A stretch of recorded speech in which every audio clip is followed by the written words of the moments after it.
আকাশবাণী খবর পড়ছি দেবব্রত মণ্ডল। প্রথমে বিশেষ বিশেষ খবর। রাষ্ট্রপতি দ্রৌপদী মুর্মু আজ নতুন দিল্লিতে বীর বাল দিবস অনুষ্ঠানে 18টি রাজ্য ও কেন্দ্রশাসিত অঞ্চলের 20টি শিশুকে প্রধানমন্ত্রী রাষ্ট্রীয় বাল পুরস্কার প্রদান করেন। প্রধানমন্ত্রী নরেন্দ্র মোদী বলেছেন, আগামী দিনে সংস্কারের ধারা আরো জোরদার করে তার সরকার জীবনযাত্রা আরো সহজ করতে প্রতিশ্রুতিবদ্ধ। প্রধানমন্ত্রী আজ নতুন দিল্লিতে বিভিন্ন রাজ্যের মুখ্য সচিবদের 3 দিনব্যাপী জাতীয় সম্মেলনে বক্তব্য রাখছেন। অন্ধ্রপ্রদেশে আজ 2টি পৃথক সড়ক দুর্ঘটনায় 7 জন নিহত এবং 5 জন আহত হয়েছেন।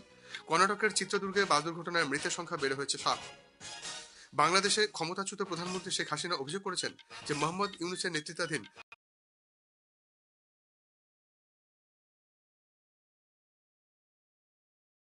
অন্তর্বর্তীকালীন সরকার বাংলাদেশে অমুসলিমদের ওপর অবর্ণনীয় অত্যাচার চালাচ্ছে। তিরুবনন্তপুরমের গ্রিনফিল্ড স্টেডিয়ামে আজ মহিলাদের টি-20 ক্রিকেট সিরিজের তৃতীয় ম্যাচে ভারত শ্রীলঙ্কার মুখোমুখি হবে। আসছি বিস্তারিত খবরে। রাষ্ট্রপতি দ্রৌপদী মুর্মু আজ নতুন দিল্লিতে বীর বাল দিবস অনুষ্ঠানে প্রধানমন্ত্রী রাষ্ট্রীয় বাল পুরস্কার প্রদান করেছেন। এবছর 18টি রাজ্য ও কেন্দ্রশাসিত অঞ্চলের 20টি শিশুকে এই সম্মান প্রদান করা হয়। এদিনের অনুষ্ঠানে রাষ্ট্রপতি বলেন, এই সম্মান পুরস্কার প্রাপক এবং দেশের ভবিষ্যৎ প্রজন্মকে উৎসাহিত করবে।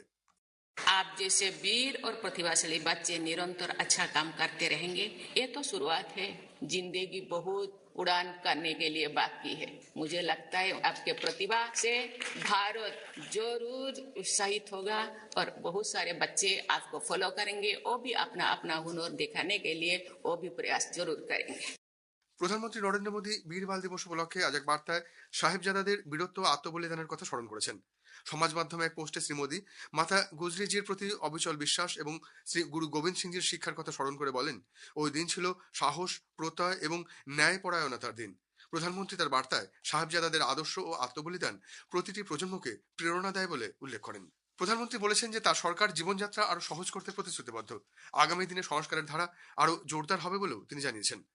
সোশ্যাল মিডিয়ায় মাইগভ ইন্ডিয়ার একটি পোস্ট শেয়ার করে শ্রী মোদী তুলে ধরেন যে কিভাবে 2025 সালে শাসন ব্যবস্থায় একটি স্পষ্ট পরিবর্তন এসেছে।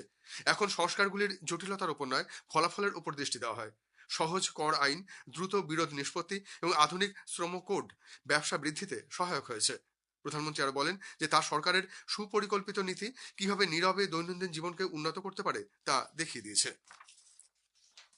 প্রধানমন্ত্রী আজ নতুন দিল্লিতে বিভিন্ন রাজ্যের কেন্দ্রশাসিত অঞ্চল সহ মুখ্য সচিবদের 3 দিনব্যাপী জাতীয় সম্মেলনে যোগ দেবেন। আগামী 2 দিন সম্মেলনে সভাপতিত্ব করবেন তিনি। কেন্দ্র রাজ্য সম্পর্ককে আরো দৃঢ় করতে এই বৈঠক কার্যকরী ভূমিকা নেবে বলে আশা করা হচ্ছে। এই সম্মেলনে বিকশিত ভারত উদ্যোগকে সামনে রেখে দেশের সার্বিক উন্নয়নের বিষয়ে আলোচনা হবে। রাজ্য ও কেন্দ্রশাসিত অঞ্চলগুলির উন্নয়নকে এক সূত্রে বাঁধতে বিভিন্ন পরিকল্পনা বিষয়ে সম্মেলনে সিদ্ধান্ত নেওয়া হতে পারে। বিকশিত ভারতের লক্ষ্যে মানব সম্পদের ব্যবহার এই থিমকে সামনে রেখে এই সম্মেলন অনুষ্ঠিত হচ্ছে। মুখ্য সচিবদের 5ম জাতীয় সম্মেলনে যোগ দিতে পশ্চিমবঙ্গের মুখ্য সচিব মানস পান্ত আজ নতুন দিল্লি যাচ্ছেন। পুসার ইন্ডিয়ান কাউন্সিল অফ এগ্রিকালচার রিসার্চের ন্যাশনাল এগ্রিকালচার সায়েন্স কমপ্লেক্সে 3 দিনের সম্মেলনের মূল ভাবনা হিউম্যান ক্যাপিটাল ফর বিকশিত ভারত।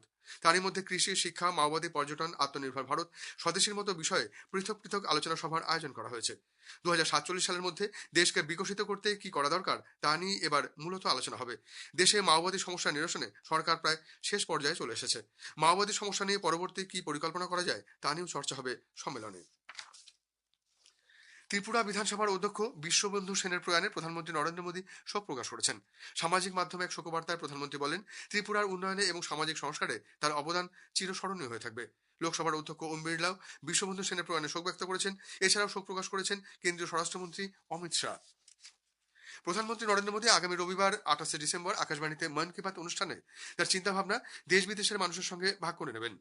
এটি হবে মাসিক এই বেতার অনুষ্ঠানের 129তম পর্ব। বেলা 11টা থেকে আকাশবাণী এবং দূরদর্শনের সবকটি চ্যানেল এবং আকাশবাণীর news on AIR website, mobile app, প্রধানমন্ত্রীর দপ্তর, তথ্য সম্প্রচার মন্ত্রকের ওয়েবসাইট ও ইউটিউব চ্যানেলেও মন কি বাত সম্প্রচারিত হবে। হিন্দিতে এই অনুষ্ঠান সম্প্রচারিত হবার পরেই আঞ্চলিক ভাষায় এর তর্জমা শোনা যাবে।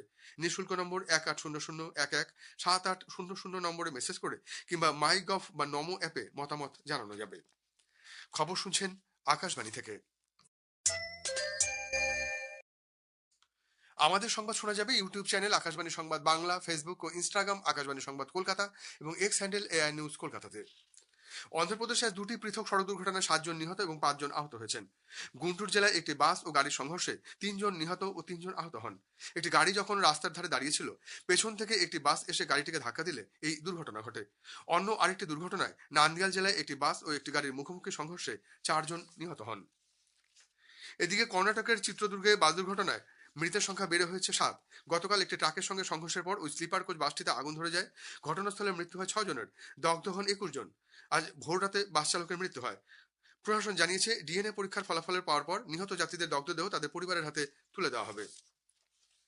কেন্দ্রীয় স্বরাষ্ট্রমন্ত্রী অমিত শাহ আজ নতুন দিল্লিতে সন্ত্রাসবাদ বিরোধী সম্মেলনের উদ্বোধন করবেন। স্বরাষ্ট্রমন্ত্রক জানিয়েছে যে দুদিনের এই সম্মেলনে সন্ত্রাসবাদ মোকাবিলায় নিযুক্ত অপারেশনাল বাহিনী, প্রযুক্তিগত, আইনি এবং ফরেনসিক বিশেষজ্ঞদের জন্য জাতীয় নিরাপত্তাকে প্রভাবিত করে এমন বিষয় এবং সন্ত্রাসবাদ থেকে উদ্ভূত হুমকি নিয়ে বিস্তারিত আলোচনা করা হবে।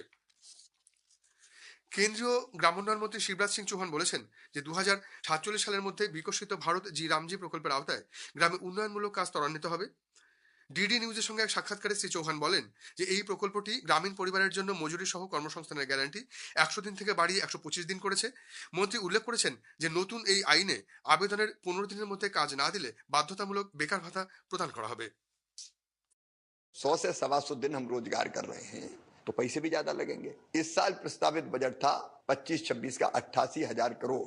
अब जो प्रस्तावित है वो है 1,51,282 करोड़ रुपया। अकेले केंद्र सरकार 95,000 करोड़ से ज्यादा रुपया इसमें खर्च करेगी। गांव में विकास के सारे काम इस योजना के माध्यम से किए जाएंगे।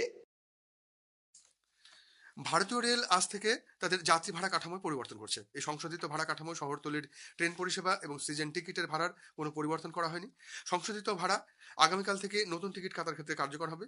আগে টাকা টিকিটের ক্ষেত্রে কোনো অতিরিক্ত মূল্য দিতে হবে না। সাধারণ দ্বিতীয় শ্রেণীর কামরায় 215 কিলোমিটার পর্যন্ত যাত্রী ভাড়া বাড়েনি। 216 থেকে 750 কিলোমিটার দূরত্ব পর্যন্ত ভাড়া বেড়েছে 5 টাকা। এছাড়াও 751 কিলোমিটার থেকে 1250 কিলোমিটার পর্যন্ত 10 টাকা ভাড়া বেড়েছে। 1251 কিলোমিটার থেকে 1750 কিলোমিটার দূরত্ব পর্যন্ত 15 টাকা এবং তারপর 2250 কিলোমিটার দূরত্ব পর্যন্ত 20 টাকা ভাড়া বৃদ্ধি পাচ্ছে। ভারতীয় আবহাওয়া বিভাগ আজ দিল্লি, হরিয়ানা, চণ্ডীগড়, পাঞ্জাব, ছত্তিশগড়, ঝাড়খণ্ড এবং পশ্চিম রাজস্থানের কিছু অংশে শৈত্যপ্রবাহের পূর্বাভাস দিয়েছে। হিমালয় সংলগ্ন পশ্চিমবঙ্গ, উত্তরপ্রদেশ, বিহার, সিকিম এবং উত্তরাখণ্ডের কিছু জায়গায় আজ শীতলতম দিনের পূর্বাভাস দিয়েছে আবহাওয়া দপ্তর।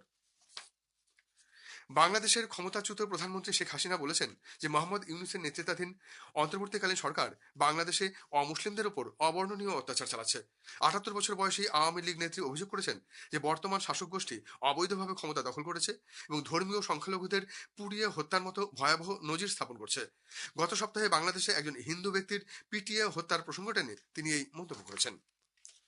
পাকিস্তান সীমান্ত দিয়ে সম্ভাব্য জঙ্গি অনুপ্রবেশের গোয়েন্দা তথ্য সামনে আসতেই জম্মু, সাম্বা এবং কাঠুয়া জেলায় নিরাপত্তা ব্যবস্থা জোরদার করার পাশাপাশি সীমান্তরক্ষী বাহিনী পাঞ্জাবের সীমান্তবর্তী অঞ্চলে উচ্চ পর্যায়ের সতর্কতা জারি করেছে। গোয়েন্দা রিপোর্ট অনুযায়ী পাকিস্তানের দিকে গাড়িতে থেকে 3 থেকে 4 জন জঙ্গির একটি দল জম্মুর কাঠুয়া সীমান্তবর্তী পাঠানকোট এবং গুরুদাসপুর অঞ্চলের ঘন কুয়াশাকে কাজে লাগিয়ে পাঞ্জাব দিয়ে অনুপ্রবেশের চেষ্টা করতে পারে। সেই কারণে পাঞ্জাবের আন্তর্জাতিক সীমান্তে বিশেষ করে গুরুদাসপুর এবং পাঠানকোটে অতিরিক্ত সেনা মোতায়েন করা হয়েছে। পাকিস্তানের মদতপুষ্ট সন্ত্রাসবাদীদের ক্রমাগত হুমকির মোকাবিলায় জম্মু কাশ্মীরের পুলিশ কৃত্রিম বুদ্ধিমত্তা বা এআই প্রযুক্তির মাধ্যমে নিরাপত্তা ব্যবস্থা জোরদার করার উদ্যোগ নিয়েছে। তিরুবনন্তপুরমের গ্রিনফিল্ড স্টেডিয়ামে আজ মহিলাদের টি-20 ক্রিকেট সিরিজের তৃতীয় ম্যাচে ভারত শ্রীলঙ্কার মুখোমুখি হবে।